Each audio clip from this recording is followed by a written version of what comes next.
Ei, o que está acontecendo, cara? Estou aqui procurando. Os vizinhos registraram a cena do lado de fora de casa, tentando evitar ser levado. Enquanto agentes mascarados vão de porta em porta. O que, por favor? Grabbing people off the streets.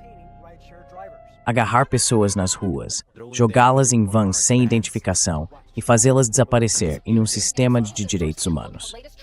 Into a pipeline of human rights violations. Likely to be investigated as a homicide. And sometimes death. Provavelmente será investigado como homicídio e, às vezes, como morte. Achamos importante revisitar um dos testes originais desse modelo, a Operação Condor. Executada na década de 1970 como um mecanismo para perseguir a oposição política sob as ditaduras da América Latina, ela está sendo recriada, ainda que com características diferentes, em alguns dos mesmos países que sofreram sua versão original, e pode-se argumentar, também nos Estados Unidos. As semelhanças são impressionantes. Entre elas, o assassinato de 2 manifestantes americanos por agentes do ICE e a justificativa subsequente por parte de autoridades do governo Trump, que, sem o devido processo legal, rotularam as vítimas como terroristas domésticos. Some-se a isso o Memorando de Segurança Nacional de Trump, NSPM 7, que classifica indivíduos com crenças anticapitalistas como potenciais terroristas domésticos.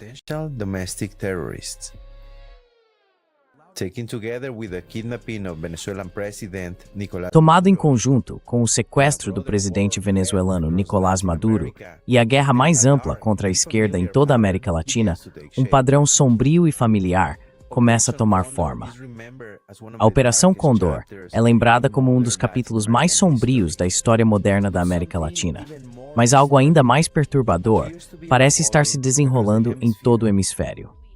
Para explorar esse tema em profundidade, quem melhor do que o autor argentino Atílio Borón, um dos pensadores mais prolíficos do continente, com mais de 40 livros publicados e uma das vozes mais respeitadas entre os estudiosos latino-americanos. Borón estuda as estruturas de poder há mais de 50 anos e possui doutorado em ciência política pela Universidade de Harvard. Currículos completos, livros e seminários podem ser encontrados em seu site. Books and seminars can be found on his website. Atílio Borón, Esticonilki. Thank you very much for the invitation. Muito obrigado pelo convite. Estou usando este boné em solidariedade ao Suntrex Panamá, um grande sindicato no Panamá que está sendo duramente perseguido pelo governo. Então farei essa entrevista usando o boné do Suntrex. À sua disposição, Oscar. Às suas ordens, Oscar. Thank you. Obrigado. Já discutimos esse tema em uma entrevista anterior, há alguns anos, e ele é o foco da conversa de hoje. A nova Operação Condor, essa forma assimétrica de guerra que o Império estaria supostamente aplicando em suas colônias e pseudo-colônias para dominar sem a necessidade de uma guerra convencional. Sabemos que muitas pessoas que assistem ao nosso programa talvez não estejam familiarizadas com a Operação Condor original. Se for possível, você poderia explicar brevemente o que foi?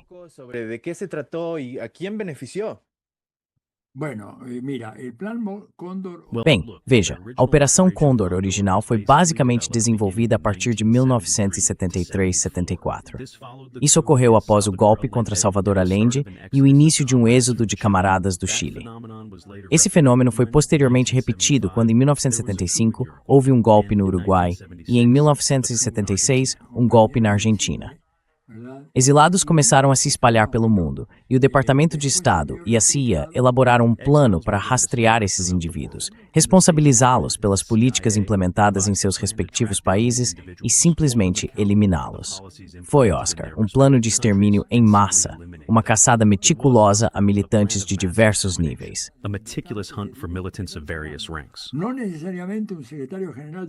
Não necessariamente o secretário-geral de um partido político, mas também militantes de base, que, por exemplo, haviam sido pegos colando um cartaz contra a ditadura e foram obrigados a fugir. Eles eram caçados em seus próprios países, procurados na Argentina, no Chile e em outros lugares. De modo geral, porém, a Operação Condor centralizou fortemente essas operações no Paraguai, então a mais antiga ditadura da América Latina, que possuía um aparato especializado em localizar, deter e torturar pessoas. Foi um plano tremendo e devastador, que causou enorme dor e morte em toda a América Latina.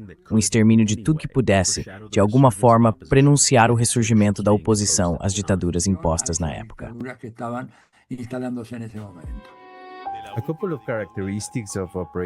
Algumas características da Operação Condor, que se mantêm até os dias de hoje, incluem a desumanização de um grupo aos olhos do público em geral, o que permitia que vizinhos pedissem repressão contra outros vizinhos. Muitas vezes não porque fossem comunistas, mas porque queriam tirá-los do caminho por motivos egoístas. Imagino que se você fizesse parte do público na época, digamos, alguém que assistia às notícias ou à TV, a narrativa era de que essas pessoas eram extremamente perigosas e que, ao se livrar delas, a sociedade estava sendo protegida, até mesmo salva.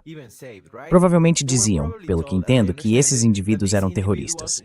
Fale um pouco sobre esse aspecto. Cuéntanos um pouco desse aspecto. Bem, veja, essa é uma tática antiga que tem sido usada novamente recentemente. Agora eles acrescentam narco antes de terrorista, porque, obviamente, hoje em dia, ninguém realmente acredita que exista terrorismo na América Latina. Mas, de qualquer forma, esse não era o ponto mais importante.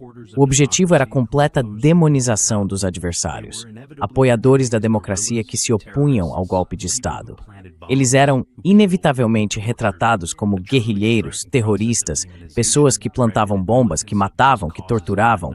Um processo de demonização realmente impressionante, dirigido contra militantes de causas justas na América Latina. E de fato, Oscar, aplicava-se a dinâmica de sempre. O controle da mídia, que sempre foi extremamente importante para a direita, fazia com que essas crenças absurdas, essas acusações totalmente infundadas, fossem realmente aceitas por muitas pessoas. Elas pensavam que mesmo que a ditadura fosse ruim, esses outros eram assassinos e um perigo para a sociedade. E assim por diante. Portanto, foi altamente eficaz, assim como tem sido eficaz hoje, não é? Quando acusaram o presidente Nicolás Maduro de ser o chefe de um cartel narcoterrorista.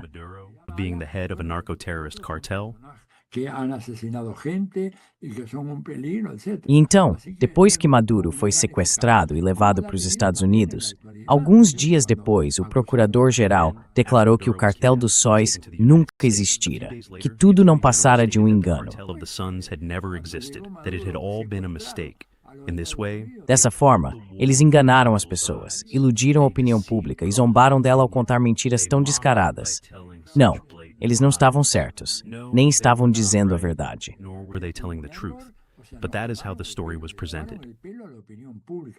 Mas foi assim que a história foi apresentada.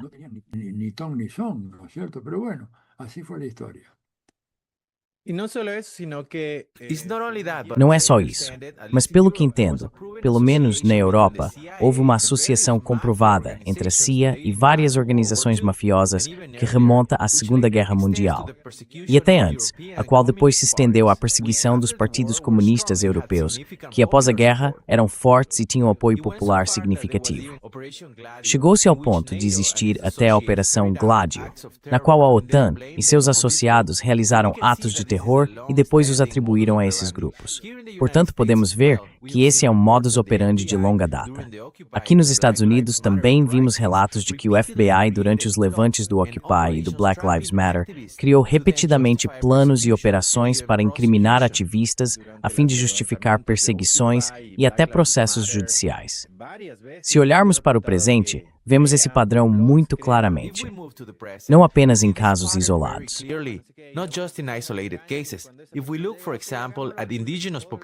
Se olharmos, por exemplo, para as populações indígenas na Argentina, podemos ver isso acontecendo agora, quando os Mapuche são culpados por supostamente quererem queimar suas próprias terras. Há outros exemplos também. No Equador, por exemplo, há um caso em que uma empresa de mineração pressionou o governo equatoriano a fazer algo que nunca havia feito antes: remover à força uma comunidade indígena de seu território ancestral para que a empresa pudesse se instalar. Pela Constituição de 2008 e pelas leis vigentes, isso deveria ter sido impossível. Assim, vemos que essa dinâmica agora opera em muitos níveis, por meio do que comumente se chama de lawfare. Como você vê esse uso do lawfare como parte do que está sendo descrito como uma nova Operação Condor? E esses países estariam passando não por uma guerra aberta, mas por uma guerra assimétrica. Todavía no hay una guerra declarada, digamos. É claro que hoje a Operação Condor não busca mais eliminar fisicamente dissidentes ou opositores de governos de direita, mas sim removê-los da arena política. But rather to remove them from the political arena, and the list is impressive. Take Ecuador, for example. E a lista é impressionante. Pegue o Equador, por exemplo. O ex-presidente Rafael Correa, agora na Bélgica, enfrenta um número extraordinário de processos, e o vice-presidente Jorge Glass está preso e sendo privado de cuidados médicos adequados. Recentemente vi uma foto de Glass e fiquei profundamente perturbado com o quão debilitado ele parecia. Depois há Evo Morales, que foi deposto, Cristina Fernandes, que continua a enfrentar perseguição, e Lula, que passou mais de um ano na prisão, apenas para ser retirado da corrida presidencial de 2018, após o que não houve absolutamente nada que sustentasse as acusações. There was absolutely nothing to substantiate the charges. Moreover, Oscar, consider that the judge who convicted... Além disso, Oscar apontou que o juiz que condenou Lula, Sérgio Moro, foi posteriormente recompensado por Bolsonaro com o cargo de ministro da Justiça. Foi um caso claro de corrupção. O juiz que impediu Lula de concorrer às eleições foi compensado por esse serviço. Ele não permaneceu muito tempo no cargo, mas o dano já estava feito. Também temos a perseguição de Milagros Sala aqui na Argentina, as restrições impostas a Amado Boudou que o impedem de se candidatar a cargos públicos e o caso de Júlio Devido. No Chile, Daniel Jadue está preso. Por quê? Porque ele administrou com sucesso Recoleta, reduziu os preços dos medicamentos e criou programas habitacionais para pessoas de baixa renda. Nunca o perdoaram por isso e encontraram uma maneira de derrubá-lo.